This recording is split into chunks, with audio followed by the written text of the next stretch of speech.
오늘 말씀의 제목이 본성을 버리고 새 사람으로 살라 하는 것입니다. 우리가 예수를 믿고 난 이후에 깜빡 속기 쉬운 두 가지 종류의 마음이 있습니다. 예수를 믿고 난 이후 하나는 내가 예수를 믿었음에도 불구하고 고쳐지지 않는 자신의 성품, 전혀 바뀌지 않는 자기의 모습을 보면서 나는 안 되는구나 라고 생각하는 것이 속임수입니다. 우리는 그렇게 속기가 쉬워요. 자기의 모습을 볼 때. 그렇지 않습니다.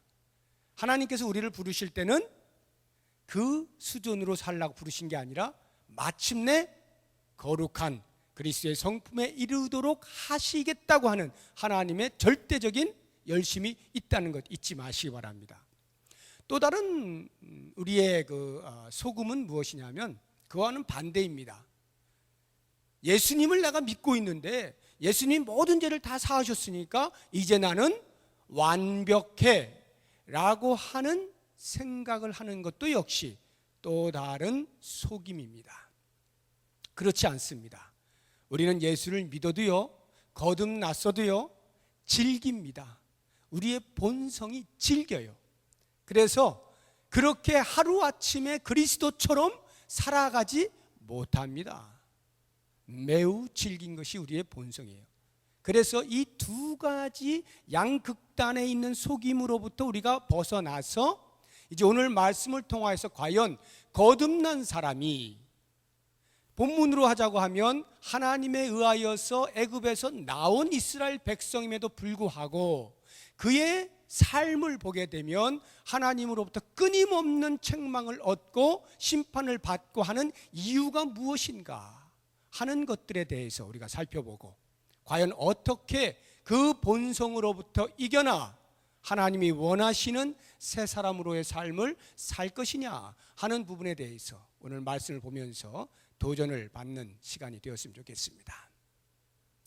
그렇다고 하면 거듭났음에도 불구하고 가질 수 있는 이 본성이라고 하는 것, 본성의 특성들이 무엇인가 하는 것을 오늘 본문에서 몇 가지를 한번 살펴보도록 하겠습니다. 가장 눈에 띄는 것이 거짓이라고 하는 겁니다. 우리의 본성은 거짓이에요. 1절 한번 보실까요? 11장 12절 11장 12절 보시면 에브라임은 거짓으로 이스라엘 족속은 속임수로 나를 애워쌌고 이렇게 나오죠. 12장 1절도 중간쯤 보시면은 종일토록 거짓과 포악을 더하여 이렇게 나오죠. 7절을 한번 보시기 바랍니다. 12장 7절 그는 상인이라 손에 거짓 저울을 가지고 속이기를 좋아하는도다. 이걸 보시면은 전부 거짓으로 일관되어져 있는 이스라엘 백성들인 것을 볼 수 있습니다. 애굽에서 나왔음에도 불구하고 거짓으로 하나님을 애워쌀 정도로 거짓을 떠나지 못하고 거짓과 함께 즐기며 살아가는 모습을 볼 수 있게 되는 것입니다. 왜 그렇습니까? 우리의 본성이 그러한 거예요.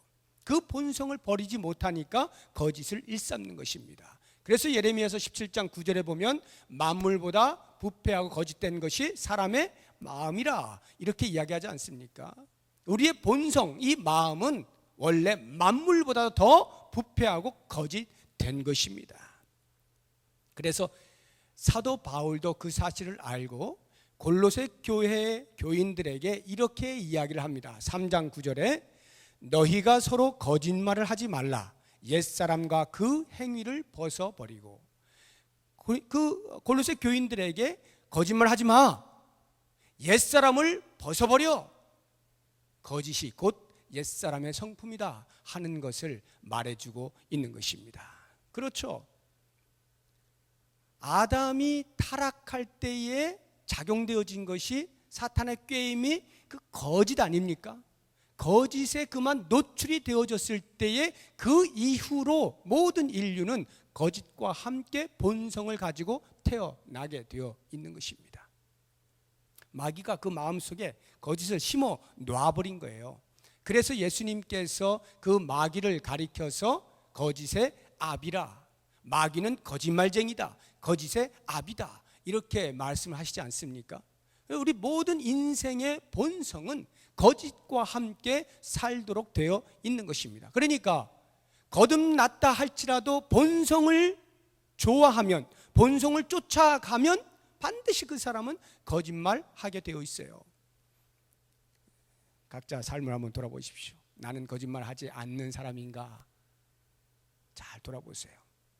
거짓을 하기를 즐거워하는 사람은 아직도 거듭나 새 사람으로 사는 훈련이 덜 된 사람입니다. 본성을 쫓아가는 게 더 익숙한 사람이에요.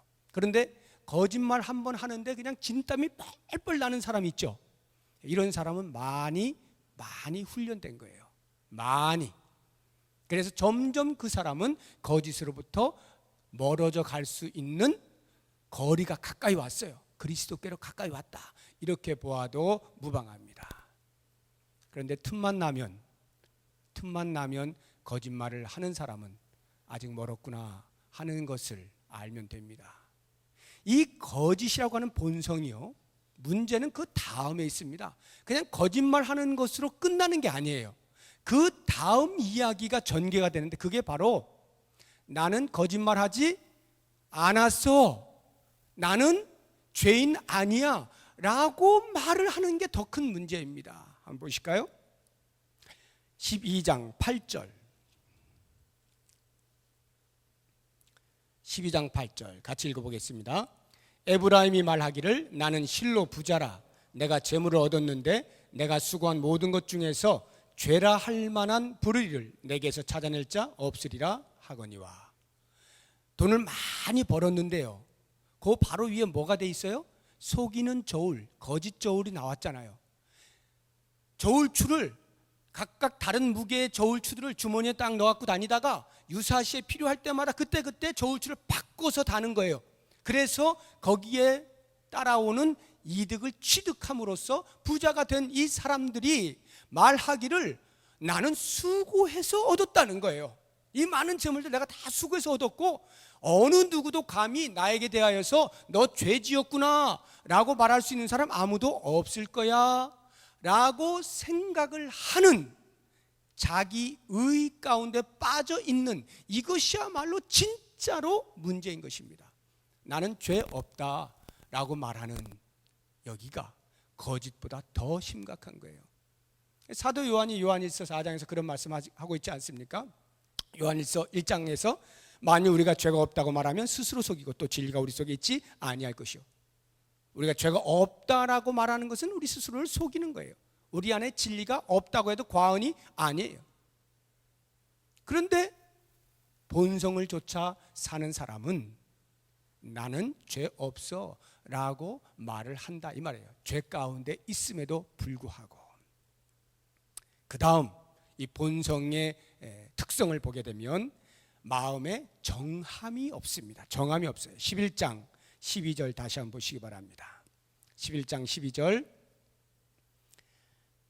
자, 뒷부분 보시면 유다는 하나님 곧 신실하시고 거룩하신 자에게 대하여 정함이 없도다.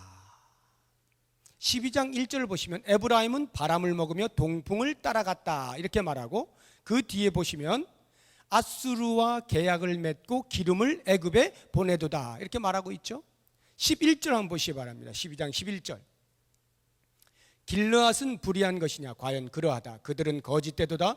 길갈에서는 무리가 수송아지로 제사를 드리며 그 제단은 바디랑에 쌓인 돌무더기 같도다. 지금 정함이 없다는 말은 하나님만 섬겨야 할 이스라엘 백성들이 하나님 아닌 또 다른 우상에게도 마음이 빼앗겨져 있다 이 말입니다. 이게 정함이 없는 거예요. 엘리야 선지자가 그 북이스라엘 백성들을 향하여서 갈멜산으로 불러놓고서 그들을 향하여 말하지 않습니까? 너희는 둘 중에 머뭇머뭇거리지 말고 하나를 택하라. 하나님이냐 바알이냐, 둘 중에 하나를 택하라. 정함이 없는 사람, 이것이 본성의 특성이에요. 우리의 본성은 하나로 만족하지 않습니다. 하나님을 알지 못하기 때문에 본성은 하나로 만족하지 않고 내게 유익이 되는 것이면 어떤 신이든지 찾아갑니다. 어떤 신이든지 찾아가요. 내게 유익이 될 수만 있다면. 이게 본성이에요. 그런데 이 본성이 예수를 믿고 나서도 완전히 버려지지 않으니까, 예수를 믿고 나서도 저는 예수님만 따르겠습니다, 하나님만 온전히 섬기겠습니다 말하면서도 나도 모르게 그 본성에 의하여서 또 다른 것을 기웃기웃거리고 양 사이를 왔다 갔다 춤추고 다니고 있다, 이런 말입니다. 이게 본성의 모습인 것입니다. 그래서 야고보 사도가 이렇게 말을 하죠. 두 마음을 품어 모든 일에 정함이 없다. 마음을 두 개로 가지고 있다는 거예요. 하나님인가 재물인가, 하나님인가 우상인가, 하나님인가 바울인가 바알인가, 이렇게 양쪽을 왔다 갔다 하면서 자기에게 유익한 대로 따라 섬기려고 하는 이런 어리석음이 본성의 특성이다라고 하는 것입니다. 한 가지만 더 보자면 10절을 보시기 바랍니다. 10절 보시면 내가 여러 선지자에게 말하였고 그 이상을 많이 보였으며 선지자들을 통하여 비유를 베풀었노라. 이건 무슨 말이냐면 이스라엘 백성들에게 끊임없이 하나님의 종들 선지자들이 가서 하나님의 마음, 하나님이 그 입술에 담아주신 하나님의 말씀을 외쳤어요. 그럼에도 불구하고 이스라엘 백성들이 그 말씀을, 그 선지자들을 외면했다, 무시했다라는 거예요. 하나님의 종들을 무시해요. 그 말은 곧 하나님의 말씀을 무시하는 것이고 하나님 자신을 무시하는 것과 다를 바가 없는 것입니다. 그런데 이스라엘 백성들이 그렇게 한 거예요. 왜요? 본성이 그렇게 하게 만든다, 이런 말입니다. 이처럼 본성이 이와 같은 모습으로 나타나게 될 때 우리가 그 본성에 충실하면 충실할수록 하나님은 경노하시게 되어 있어요. 분노하시게 되어 있어요. 왜냐하면 구원을 베풀어 주었는데, 그래서 새 사람으로 살라라고 말씀하고 계시고 끊임없이 그렇게 격려하고 여러 가지 정황들을 만들어 주심에도 불구하고 우리가 계속하여 본성을 사랑함으로 하나님의 마음을 경노케 만드는 것입니다. 14절 보십시오. 에브라임이 경노하게 함이 극심하였으니. 누구를 경노케 한다는 거예요? 하나님을. 애굽에서 인도하여 내신 그 하나님을, 그들에게 구원을 베풀어 주신 그 하나님을, 끊임없이 그들에게 은혜를 베풀어 주시는 그 하나님을 에브라임이, 이스라엘 백성들이 경노케 만들어요. 왜? 본성을 쫓아 사는 그와 같은 모습들 때문에 하나님의 마음을 아프게 만들고 하나님으로 하여금 분노케 만들어서 결국은 그들에게 심판을 내리게 만든다, 이런 말입니다.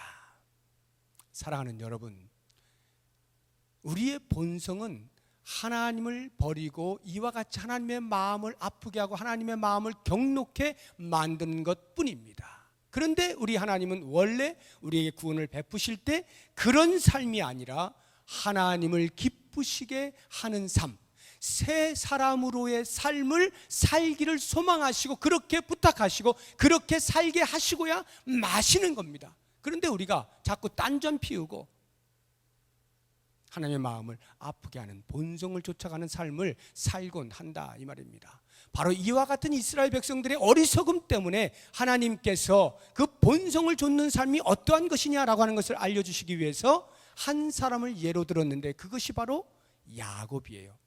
우리가 주일마다 지금 야곱을 보고 있지 않습니까? 이 야곱을 예로 들어서 본성을 쫓아가는 삶이 어떠한 것이고 그 본성으로부터 어떻게 하면 새 사람으로 새 출발할 수 있느냐라고 하는 것을 알려주시는데, 이제 한번 보시죠. 3절 보시기 바랍니다. 3절, 야곱은 모태에서 그의 형의 발 뒤꿈치를 잡았고 또 힘으로는 하나님과 겨루되 천사와 겨루어 이기고.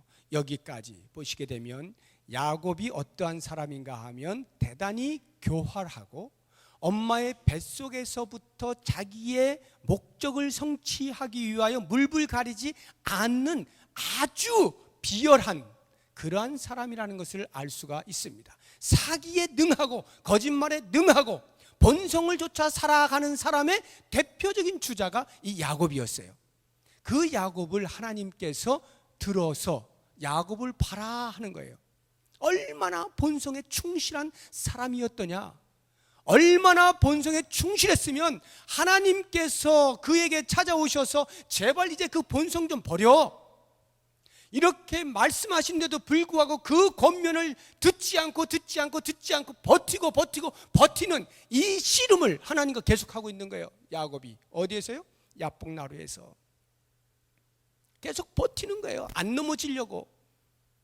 이제 놀 때 됐잖니 하는데도 불구하고 끝까지 버티고 있는 그 야곱, 이것이 바로 본성에 충실한 사람의 전형적인 모습인 거예요. 그 야곱을 소개하면서 어떻게 하면 우리가 그 본성으로부터 이겨나 새 사람으로의 삶을 살겠는가 하는 것을 또다시 야곱을 들어 말씀하시는데, 그 다음 이야기입니다. 4절 중간을 보십시오. 울며 그에게 간구하였으며. 천사와 겨루어 이기고 울며 그에게 간구하였다, 스트레이트로 읽어버리시면 안 돼요. 울며 그에게 간구한 것이 이 천사와 겨루 이긴 것과 같은 말이로구나. 천사와 겨루 이기는 하나님과 씨름하면서 계속 하나님 저를 살려주세요 막 이렇게 한 것처럼 느껴지지만 그게 아니라, 천사와 겨루 이겼다는 얘기는 버텼다 이런 말이에요. 자기 본성을 버리지 아니하고 끝까지 하나님 앞에서 쓰러지지 아니하고 내가 어떤 사람인데 당신 말을 들어 이래가면서 버티고 있는 그 야곱에게 하나님께서 창세기를 보니까 뭘 하셨어요? 한 방 치셨다 이 말이에요. 넓적다리, 허벅지, 관절을 부러뜨렸다 이 말이에요. 옛날 성경에 보면 환도뼈를 부러뜨렸다 이 말이에요. 한 방을 심하게 맞고 나니까 야곱이 정신이 바짝 든 거예요. 내가 왜 맞았나? 라고 생각하면서 곰곰이 생각해 보니 지금까지의 자기의 전 삶에 하나님의 간섭하심이 한 번도 없었던 적이 없고, 하나님이 자기와 함께하지 아니하신 적이 없고, 하나님의 구원의 은혜가 자기를 떠나본 적이 없고, 자기를 새 사람으로 살아가게 하시기 위하여 끊임없이 훈련하셨던 그 하나님의 열심을 머릿속에서부터 필름을 쫙 돌리게 된 거예요. 그러면서 그때 갑자기 무릎을 팍 꿇으면서 하나님 앞에 울게 된 거죠. 자기의 인생을 돌아볼 때 하나님께서 나를 통하여 살게 하시기 원하시는 그 모습에 나는 지금까지 왜 이렇게 버텨왔었나, 이것을 깨닫게 되면서 무릎을 꿇고 하나님 앞에 울며 기도합니다. 뭘 기도했을까요? 하나님, 잘못했습니다. 제가 어리석었습니다. 내가 왜 지금까지 내 고집을 끝까지 버리지 아니하고 붙들고 내 머리로 살아보겠다라고 애를 썼는지, 이렇게 수없이 많은 훈련들을 내가 받으면서 변화되었다라고 생각했음에도 불구하고 여전히 놓지 못하는 그것 때문에 하나님의 마음을 아프시게 하고 하나님이 나를 찾아와서 알려주시는데도 불구하고 나는 여전히 내 고집을 버리지 아니하고 내 옛사람의 모습을, 본성을 조차 끊임없이 붙들고서 앉아 있었던 나의 모습, 주여 용서해 주십시오. 이제는 저를 내려놓습니다. 저의 옛사람의 성품을 내려놓습니다. 저의 본성을 쫓던 그 모든 일들을 다 내려놓고 이제는 새 사람으로 부르신 하나님의 뜻에 합당한 삶을 살아보겠습니다. 주님, 저 좀 도와주세요. 이게 바로 울며 그에게 간구하였다라고 하는 뜻이에요. 이렇게 울며 간구하는 이 야곱을 향하여 하나님께서 그제서야 그래 네가 드디어 깨달았느냐 하고는 그에게 베델에서 다시 만나주시는 거예요. 그 전에 만났던 베델에서 이후에 다시 한 번 더 만나주셔요. 이번 주일의 말씀의 제목입니다. 베델로 올라가자. 이것이 바로 우리의 본성을 이겨낼 수 있는 새 사람으로의 삶의 첫 표적인 거예요. 그런 면에서 여러분, 아직도 우리가 지금 버리지 못하고 있는 본성이 있습니까? 내 속에서 여전히 꿈틀꿈틀거리고 있는 본성을 쫓아 살아가려고 하는 여러 가지 특성들이 보이십니까? 이 밤에 이 야곱을 바라보면서 우리가 이 본성을 버리고 새 사람으로 하나님이 기뻐하실 삶을 살아가는 그 일에 있어서 가장 먼저 해야 되는 것이 울며 간구하는 겁니다. 내 가슴을 찢는 거예요. 내 가슴을 치는 거예요. 그리고 하나님께서 나를 만져주시고 내 모든 죄악을 떨구어 버리고 제거해 버리고 오직 하나님만으로 나는 만족하며 살겠습니다. 내 모든 머리, 내 모든 경험, 내 모든 지식 다 내려놓고 이제는 하나님만으로 살겠습니다. 하나님이 저의 전부이십니다. 이 고백을 하는 것으로부터 새 사람으로 삶의 시작이 되는 것입니다. 모쪼록 원하기는 이 밤에 바로 이와 같은 기도를 드리심으로 우리의 영이 거듭났음에도 불구하고 아직도 그리스도의 성품으로 닮아가지 못하는 그 부분들에 대하여서 간절한 기도와 함께 이제 하나님 제가 그 성품을 조차 한 걸음 한 걸음 계속하여 주님 앞으로 나아가겠습니다. 기도하시면서 승리하는 복된 밤이 되시기를 바랍니다. 기도하겠습니다.